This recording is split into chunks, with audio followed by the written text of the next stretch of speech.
You know what's the most interesting thing about life? It's the different paths that can be taken to reach the final destination.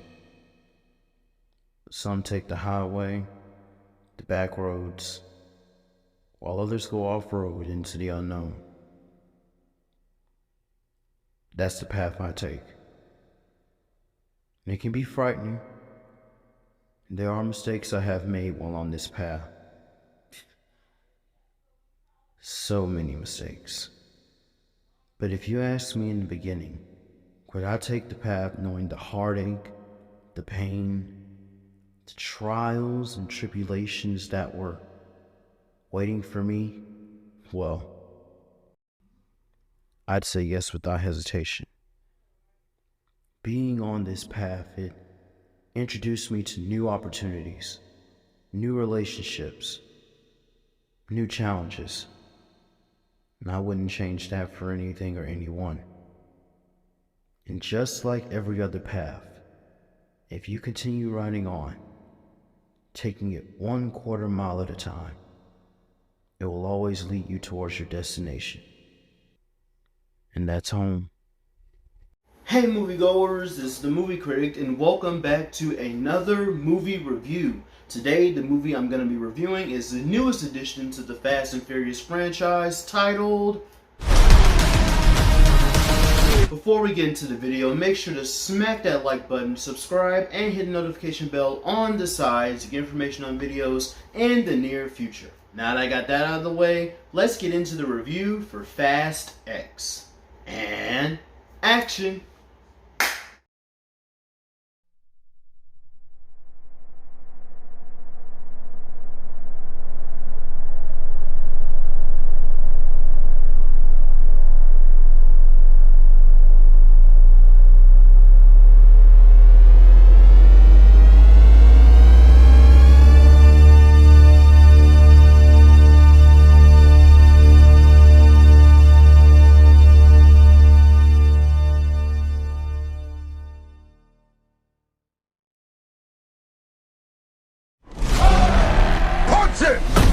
Over many missions and against impossible odds, Dom Toretto and his family have outsmarted and outdriven every foe in their path. Now they must confront the most lethal opponent they've ever faced. Fueled by revenge, a terrifying threat emerges from the shadows of the past to shatter Dom's world and destroy everything and everyone he loves. Starting off with the things that I liked, the first thing I liked was just how less extreme this film was compared to the other two previous films. While I didn't make a review for the previous entry into the Fast and Furious franchise titled F9, one thing I despised about the film was how unrealistic majority of the action pieces were.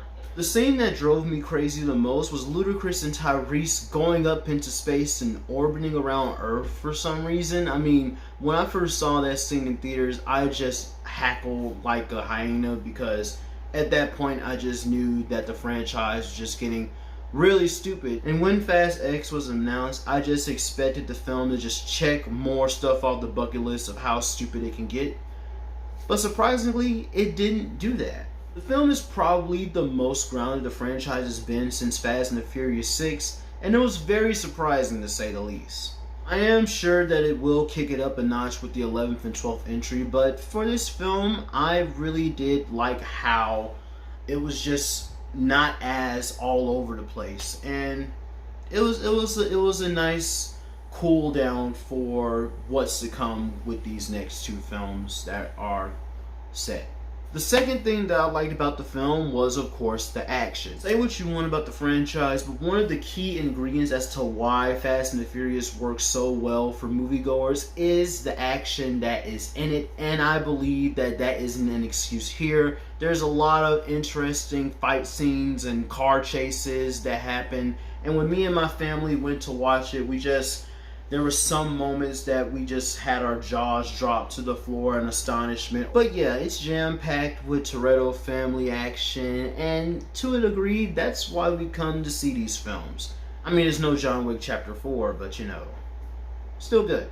The third thing that I liked about the film was Jason Momoa's acting. When I first heard about his involvement with the film, I didn't know what to expect from Aquaman himself, but what we did get was extremely enjoyable and very surprising, actually. Jason Momoa was honestly a great addition to the franchise, and dare I say, he's probably the best antagonist we've had since now Goody Two Shoes Shaw when he first made his introduction at the end of Fast and the Furious 6. Momoa's character, Dante Reyes, has so much personality and always seems to be one step ahead of the Toretto family, which leads to some interesting conversations between both Dom Toretto and the other members of the Toretto family. Dante's personality seems to be lending from Heath Ledger's Joker from the Dark Knight series, and while people might see that as uninspiring from Jason Momoa's part, I do feel like he takes inspiration from that and crafts it into his own way. And honestly, it was really interesting to see, and I really am glad that I got to see this character, as he has solidified my decision of being the best antagonist in the Fast and Furious franchise. The fourth thing that I really liked about the film was the theme. Now, we all know the overarching theme for the Fast and Furious franchise will always be, say it with me now, family. Yeah, there you go. It's always going to be family, and I don't think that is ever going to change. I mean, there's always going to be a barbecue at the end or beginning or middle of a film, because that's just a staple in the Furious franchise now. But that's not the thing that I want to talk about. Well, it kind of is, but it's more so the consequences of that thing. Bear with me. With almost every film, there's always the antagonist that's defeated, and sometimes they will become a member of the Toretto family. And with that always happening, with each film, there's always more characters being added on to the family and added on to the family, and just building up this massive Toretto family. And on the surface, it seems nice. But this film challenges what happens when you can't save all of the family members present. What happens if there's a threat so catastrophic where not everyone is saved, where sacrifices has to be made, leaving long-lasting impacts on the family as a whole? This film teases such a possibility throughout its runtime, and I found that to be an intriguing concept, even if it's used in other sources of media. But for this franchise in particular, I feel if done correctly, it could really be something interesting, but that might not happen knowing this franchise. The fifth thing that I liked about the film was the setup. The last few minutes of this film honestly kept me on the edge of my seat as things stirred into motion for Dom and the crew, which I didn't know where they would go because of the situation they were in. And then the screen fades to black. Cliffhanger! As you all know, the saga of the OG Toretto crew will be concluding in a trilogy of films, with Fast X being the start of the said trilogy. So a cliffhanger was bound to happen for this film. But when I say that the mid-credits scene made me say, what? I am really excited that they did what they did with this scene, and honestly, it just makes me interested for the 11th film more than ever. There was also a revision of a character in a pre-credit scene, and honestly, I really want to see how in the heck they explain how this character got out alive, because honestly, I'm still in disbelief that Han is alive, even after the explanation that we got of why he's alive in F9, because it's just crazy. It's crazy. But yeah, the last thing that I liked about this film, and I'm so glad I can say this because I was really scared that they were going to do it, but they didn't. They didn't bring back Brian. I'm so happy. Good job. One thing that worried me was the inclusion of Paul Walker's character, Brian O'Connor, in this film. When looking at the end of F9, the characters are all having their good old barbecue cookout, and then Dom looks at a seat and says, "There's still one empty chair." And a few seconds go by, and Brian's car comes into frame and goes into the driveway, and the movie fades to black. Now this makes an emotional scene in its own right, but it also gave me a lot of concerning feelings because I did not know what they were going to do because of this scene, if they were going to try to bring him back with CGI or something like that. But I'm proud to say that that is not the case. As we all know, while Paul Walker did die in real life, they did not kill off his character in Furious 7. They more so made it seem like that was going to be his last mission and that he was going to go off and be with his son and his wife and just live his life. To my luck, the franchise still respects the death of Paul Walker and only mentions Brian's name in certain conversations or just in general, and it doesn't really show his face except there's like flashbacks or something. In this world of bizarre character revisions and 2 black comic relief characters being launched into space, the one thing that this story honors is that you can't bring back Paul Walker in no way, shape, or form. Now, with all of these said, you would think that I would say this movie was pretty good. Get that thought out of your head right now. Getting into the things that I didn't like, the first thing that I'll say is that the VFX for this movie are just subpar. They're very subpar, especially in the third act of the film. There were instances where the VFX were decent on the eyes, but there were definitely cases where the film's car scenes looked like PS4 game graphics and just, you know, in comparison to the other entries of the franchise, it's sad. The film's budget was $340 million. So you'd think that some of the money would make sure that the VFX looked decent, but unfortunately I don't think that was the case. I do hope that in the next entry the VFX is touched on a lot more, and by looking at how much the movie has been making in the box office, I am pretty sure that Universal Studios will give the franchise a lot more money to work with to make sure that these last 2 films end on a high note with these characters. The second thing I didn't like about the film was just the horrible writing.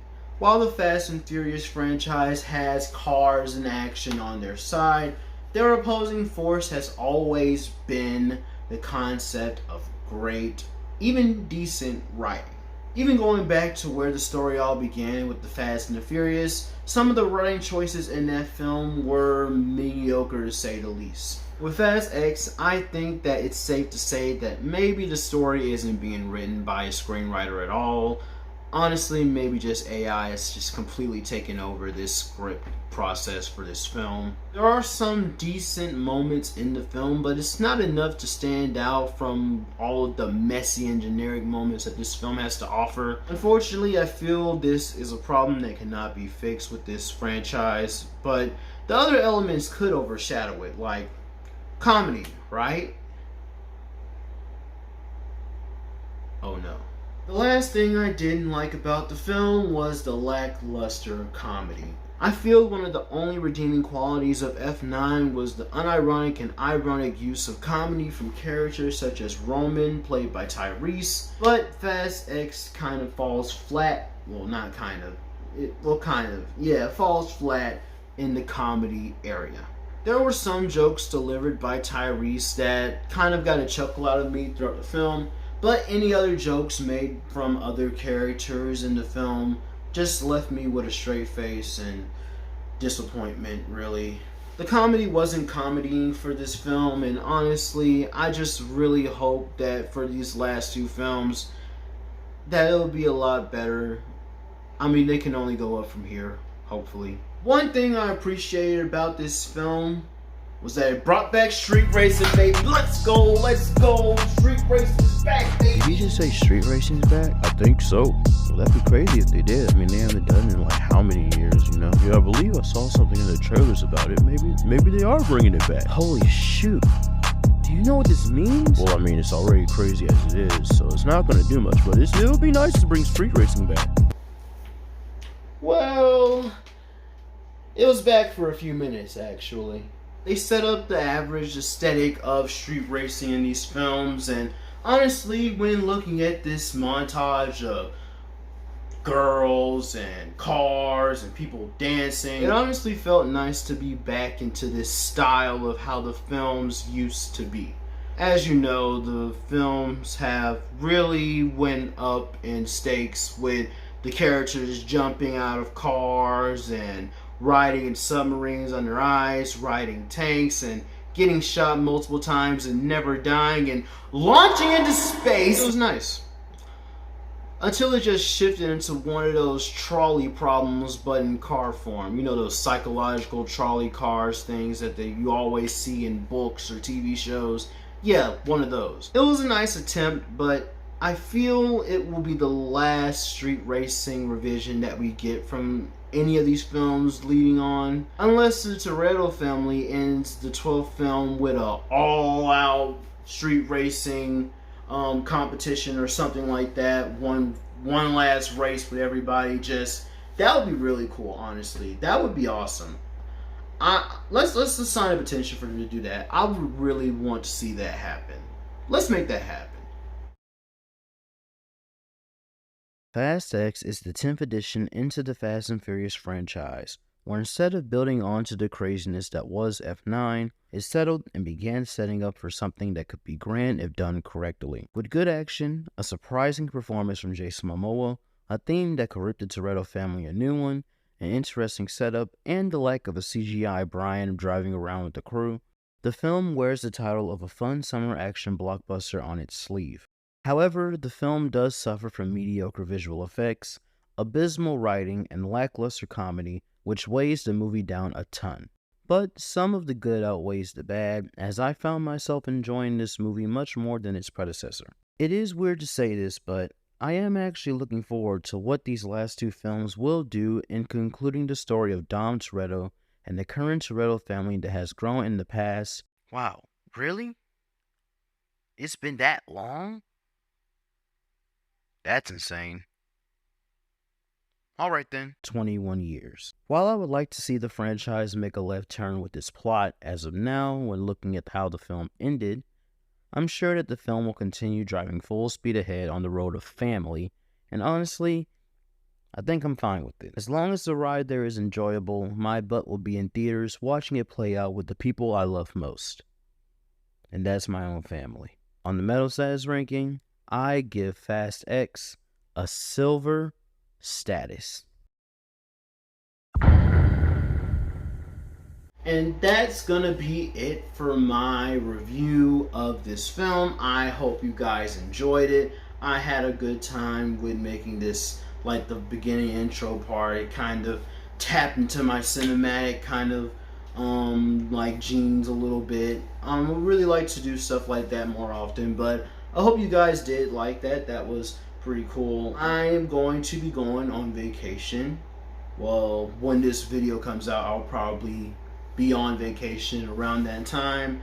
But yeah, I'm going to Florida, gonna have some fun and just chill out and relax, you know. Probably gonna go see a movie, maybe The Little Mermaid. It's definitely The Little Mermaid. And we'll see how that goes, and you know, of course, I'll have a review for it. I might do it while I'm in the area I'm at. We'll see. It might be something like a little trip review thing that I do. We'll see how that goes. But yeah, that's gonna be it for this review. I hope you guys enjoyed it as much as I did. And if you guys did see the movie, comment down below what you thought of it. If you haven't seen it and you want to request me any sort of movies that I could watch while I am in Florida, or just, you know, just any thoughts you have about movies or my channel in general, just comment down below. Let's start a conversation. That's going to be it for me. I hope you guys have a great day or night wherever you are, moviegoers. This is the Movie Critic, and that's a wrap.